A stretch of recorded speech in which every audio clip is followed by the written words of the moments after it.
Hi guys, I am Supriya. आज का topic है प्रोनाउन। तो बिना डिले किए वीडियो स्टार्ट करते हैं। तो प्रोनाउन को हम बहुत डिटेल्स में देखेंगे। चलिए एक एक वीडियो स्टार्ट करते हैं।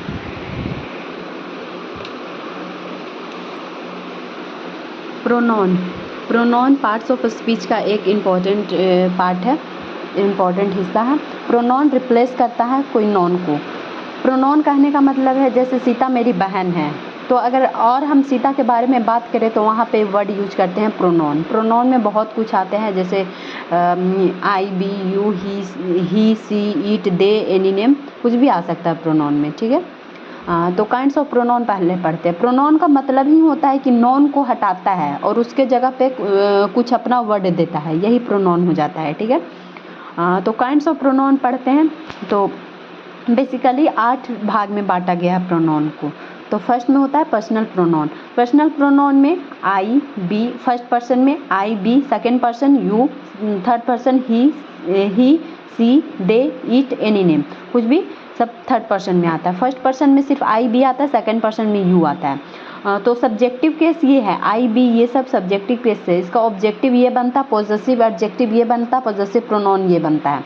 तो आई का हो जाता है objective case me, possessive adjective my, possessive pronoun mine. I, me, my, mine. We का वैसे ही होता है, बी का us, our, ours. You, your, yours. She, her, hers. He, him, his. They, them, theirs. It, its. ये सब personal pronoun का subjective case और ऑब्जेक्टिव के पॉजेसिव एडजेक्टिव, पॉजेसिव प्रोनाउन, मैंने सब कुछ एक्सप्लेन किया। Demonstrative pronoun. डिमोस्ट्रेटिव प्रोनाउन का कहने का मतलब है, इसमें ये होता है दिस, दैट, दिस, दोज, मतलब पास वाले चीज़ को जो इंडिकेट करता है वही डिमोस्ट्रेटिव प्रोनाउन होता है। Relative pronoun beach, that, those, हुम, हुज, हुम, ये सब रिलेटिव प्रोनाउन। इंटरोगेटिव प्रोनाउन तो सभी लोग जानते हैं, बहुत इजी है कि जिसमें क्वेश्चन से रिलेटेड क्वेश्चन पूछा जाए, कुछ भी सब्जेक्ट से रिलेटेड क्वेश्चन पूछा जाए तो वहाँ पे इंटरोगेटिव सेंटेंस हो जाता है, इंटरोगेटिव प्रोनाउन यहाँ पे हो जाता है। इंडेफिनिट प्रोनाउन होता है everybody, anybody, nobody, all, either, neither, each other, one another. Either, neither हमेशा टू के लिए लगता है और वन अनदर, ईच अदर हमेशा दो से ज़्यादा के लिए लगता है। और ये बहुत इंपॉर्टेंट है। रिफ्लेक्सिव प्रोनाउन बहुत इंपॉर्टेंट है, इसे हिंदी में निजवाचक भी कहते हैं। इसमें होता है जो आगे हम लोग रूल्स पढ़ेंगे ना, उसमें ये बहुत इंपॉर्टेंट रोल प्ले करता है रिफ्लेक्सिव प्रोनाउन। इसमें होता है myself, ourself, itself, yourself, themself, himself. ये हमेशा याद रखिएगा, रिफ्लेक्टिव प्रोनाउन में ये सब चीज़ होता है। माई सेल्फ मतलब अपने बारे में बात करता है, अपने आप के बारे में बात करता है, वही सब इसमें आ जाता है। डिस्ट्रीब्यूटिव प्रोनाउन कहने का मतलब है each, either, each, every, anyone, ये सब डिस्ट्रीब्यूटिव प्रोनाउन में आ जाता है। ये सब बेसिकली स्कूल लेवल पे पढ़ना है। ये हायर स्टडी में ये सब उसका रूल्स पढ़ना है, टाइप नहीं पढ़ना है, लेकिन मैं बेसिक टू एडवांस पढ़ा रही हूँ तो उसमें सब कुछ कवर कर रही हूँ।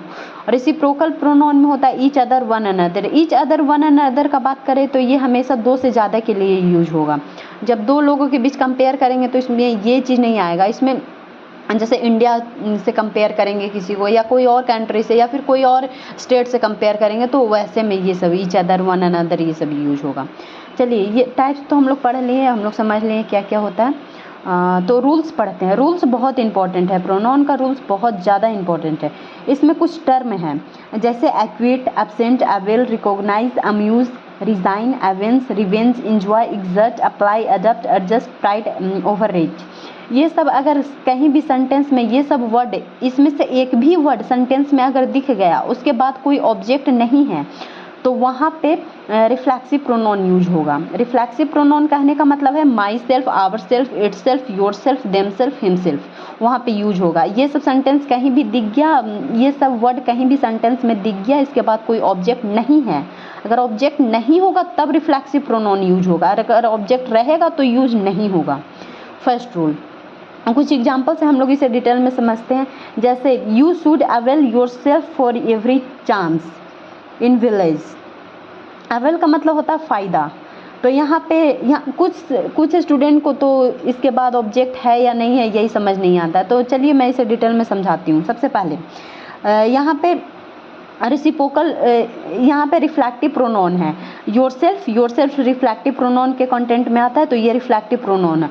और ये प्रीपोजिशन ऑफ है। प्रीपोजिशन ऑफ कैसे है, ये प्रीपोजिशन के चैप्टर में पढ़ेंगे। अभी हम लोग शॉर्टकट में ये समझ लेते हैं, ऑफ, इन, द, ये सब प्रीपोजिशन के पार्ट होते हैं, ठीक है। तो यहाँ पे प्रीपोजिशन है, लेकिन प्रीपोजिशन के बाद ये जो चीज़ आ रहा है ये ऑब्जेक्ट नहीं है, ये एडवर्ब है। हमेशा एक रूल याद रखिएगा, कोई भी सेंटेंस में अगर प्रीपोजिशन है उसके बाद कुछ लिखा हुआ है तो वो ऑब्जेक्ट नहीं होता है, वो हमेशा एडवर्ब होता है। तो इस सेंटेंस में ना ये ऑब्जेक्ट नहीं है, ये एडवर्ब है, इसीलिए यहाँ पे यूज हुआ है योरसेल्फ, यानी कि रिफ्लेक्टिव प्रोनाउन यूज हुआ। यहाँ पे अगर ये ऑफ नहीं रहता तो ये योरसेल्फ भी यूज नहीं होता, तो सेंटेंस बन जाता है you should avail every chance in life in village, ऐसे हो जाता है, ठीक है। तो यहाँ पे ये ऑब्जेक्ट नहीं है, ये ऑब्जेक्ट क्यों नहीं है, क्योंकि यहाँ पे प्रीपोजिशन आ गया है। प्रीपोजिशन आ गया तो इसके बाद वाला ऑब्जेक्ट नहीं होता, ऑब्जेक्ट नहीं है, तो इसीलिए ये रिफ्लेक्टिव प्रोनाउन यूज हो गया है। समझ में आया ना।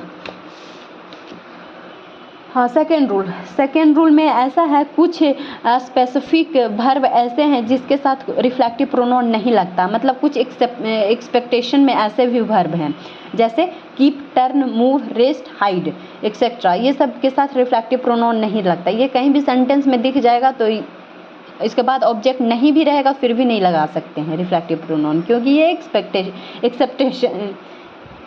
एक्सेप्शन में है। जैसे he has qualified for the post, he hide in the room, the man moved towards the room। hide यहाँ पे ये सेकेंड फॉर्म है, V2 है, hide का सेकेंड फॉर्म hid है, मतलब hide ही पढ़ा जाता है लेकिन ये V2 है। और ये moved, यहाँ पे moved ये V5 आ गया, तो यहाँ पे ये हो गया, तो ये नहीं होगा। और कुछ सेंटेंस ऐसे हो, देखिए सभी थर्ड रूल में ये है कि सभी सेंटेंस तीन चीज़ से मिल के बना हुआ रहता है, सब्जेक्ट, वर्ब, ऑब्जेक्ट, ठीक है। सब्जेक्ट, वर्ब, ऑब्जेक्ट, कोई भी सेंटेंस में तीन चीज़ होता है तब वो कंप्लीट सेंस देता है, ठीक है।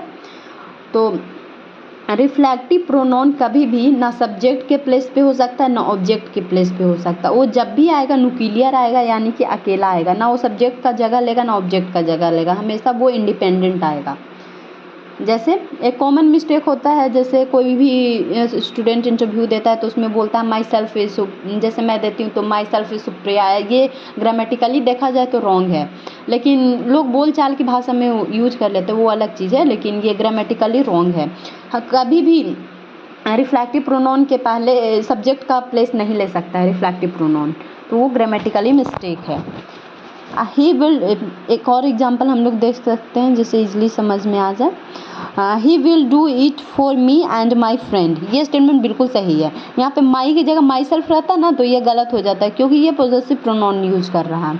चलिए प्रोनाउन का बात, फोर्थ रूल प्रोनाउन का बात कर लेते हैं। तो प्रोनाउन में कभी भी ऑब्जेक्टिव केस नहीं लेगा, हमेशा जब भी लेगा सब्जेक्टिव केस और पॉजेसिव केस। सब्जेक्टिव पॉजेसिव कहने का मतलब है, इधर मैं डिटेल्स में इसे समझाती हूँ। जब भी लेगा ना तो ये सब्जेक्टिव केस लेगा या फिर पॉजेसिव केस लेगा, ये ऑब्जेक्टिव केस नहीं लेगा। अगर प्रोनाउन का बात करें तो मतलब ये वाला पार्ट नहीं लेगा, me us you her him them it, ये पार्ट लेगा ही नहीं ऑब्जेक्टिव केस में। जैसे यहाँ पे समझ सकते हैं, एग्जाम्पल देख सकते हैं, it is I who have help you in hard time. I की जगह माई नहीं हो सकता, माइन नहीं हो सकता। यहाँ पे जब भी आएगा तो सब्जेक्टिव केस ही आएगा, मतलब आई ही आएगा। अगर लाते हैं तो गलत होगा स्टेटमेंट। वर्ब में कभी भी सब्जेक्टिव केस नहीं आता। सब्जेक्टिव केस करने का मतलब I, we, you, he, she, it, ये सब नहीं आता है अगर वर्ब का बात करें तो। चलिए सिक्स रूल बहुत इंपॉर्टेंट है, ये बहुत ज़्यादा मार्क्स का भी आता है और बहुत इंपॉर्टेंट भी है सिक्स रूल। इसमें हम लोग पढ़ते हैं, फर्स्ट पर्सन सब जानते हैं, I, we, second person you, third person he, she, it, they, any name, ठीक है। तो अगर स्टेटमेंट हम लोग देखते हैं उसमें जनरल ट्रूथ रहता है, गुड रहता है, कोई अच्छी बातें कही हुई है स्टेटमेंट में या कुछ प्लीजेंट साउंड आ रहा है तो उसमें 2, 3, 1 का क्राइटेरिया फॉलो होता है।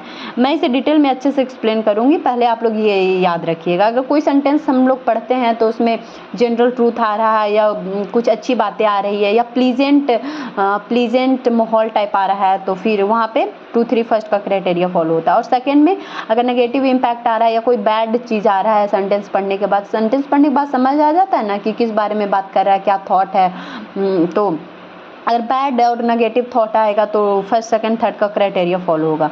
मैं इसे डिटेल में एक्सप्लेन करती हूँ। जैसे I and you will play the match, मैं और तुम मैच खेलेंगे, तो ये जनरल सी बात है कि ठीक है हम और तुम मैच खेलेंगे।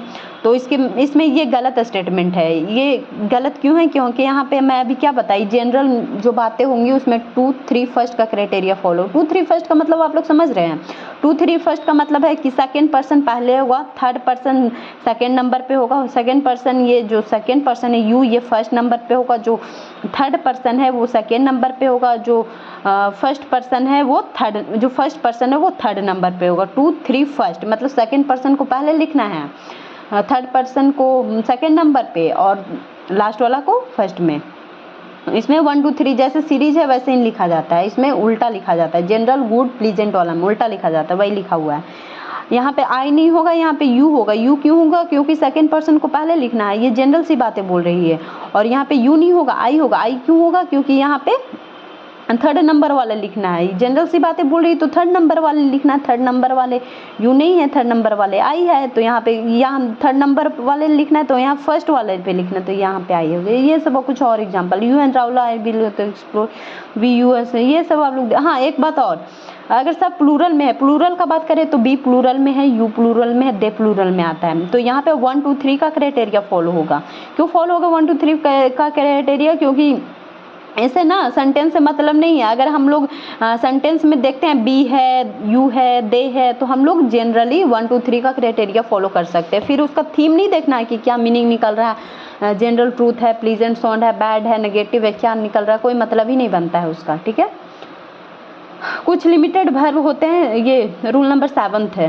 कुछ लिमिटेड वर्ब होते हैं जैसे separation, leave, excuse, mention, report, pardon, sign, favour, ये सब के साथ पजेसिव प्रोनाउन यूज नहीं होता। पजेसिव प्रोनाउन कहने का मतलब है अधिकार, जैसे मेरा है, तुम्हारा है, इसका है, उसका है, ये सब प्रोनाउन इसका यूज ही नहीं होगा। ये सब कुछ लिमिटेड वर्ड है इसके साथ। और either neither each other single, अच्छा ये मैं बता चुकी हूँ कि आइदर नाइदर ईच अदर ये सिर्फ दो चीज़ के लिए यूज होता है, और ये सब मोर देन 2 के लिए यूज होता है। जैसे कंपेयर की बात मैं पिछले सेशन में की थी तो उसमें बताई थी। और क्वेश्चन टैग बहुत इजी है, मतलब इस पे ना बहुत लंबा चौड़ा टॉपिक भी बनाया हुआ। हमारे ग्रामर में तो आदत ही है लोगों का कि कुछ भी मिला नहीं लंबा चौड़ा उसमें टॉपिक बना दिया जाए। तो क्वेश्चन टैग सिंपल सा मतलब समझिए, जैसे हम कुछ बोलते हैं ना, जैसे ये पेन बहुत सुंदर है ना, जो हुआ ना वो क्वेश्चन टैग हुआ, क्योंकि है ना बोल के मैं अपना ओपिनियन दे रही हूँ और आपसे अपना ओपिनियन मांग रही हूँ। है ना मतलब है ना, ऐसे बोलते हैं ना हम कॉमन भाषा में भी बोलते हैं, कॉमन लैंग्वेज में भी हम लोग बोलचाल में भी यूज करते हैं कि सीता बहुत सुंदर है ना, ऐसे करके यूज करते हैं। जैसे आप लोग भी बोल सकते हैं our teacher is so intelligent, isn't she, मैं अपना तारीफ नहीं कर रही हूँ, मैं मतलब बस बता रही हूँ, ये नहीं मैम तो लंबा अपना ही तारीफ फेंकती रहती, वैसी कोई बात नहीं है। जैसे मैं समझाने के लिए बता रही हूँ। Our teacher is so intelligent, isn't she जो हुआ ये क्वेश्चन टैग हुए। Everyone is settle, isn't it, सब कुछ सेटल है, क्या नहीं है, ऐसे बोलते हैं ना कि सब कुछ सेटल है, क्या नहीं है, ऐसे करके बोलते हैं, मतलब दूसरे का ओपिनियन लेना चाह रहे हैं, तो उसी में ये आ गया। चलिए क्वेश्चन नंबर 10th में सॉरी रूल नंबर 10th में कहाँ क्वेश्चन पहुँच गए। Rule number 10th which who, हाँ तो बीच तो सब लोग जानते हैं कि ये लिविंग के लिए यूज होता है और हूँ नॉन लिविंग के लिए यूज होता है, लेकिन कुछ एक्सेप्शन भी है। जैसे विच कभी कभी हम लोग यूज कर लेते हैं लिविंग के लिए, जैसे which actor do you like most, ऐसे करके क्वेश्चन पूछते हैं ना, तो यहाँ पे एक्टर तो लिविंग हुआ लेकिन विच यूज हो जाता है, वैसा कुछ नहीं है। अगर आप बेसिक से अच्छे से पढ़ रहे हैं तो विच और हु में कोई डिफरेंस करना कोई बड़ी बात नहीं है आप लोग के लिए। तो thank you for today's video. Next video मैं बहुत जल्दी लाऊंगी, तब तक के लिए पढ़ते रहिए, हंसते रहिए, खाते पीते मुस्कुराते रहिए। Thank you, have a nice day.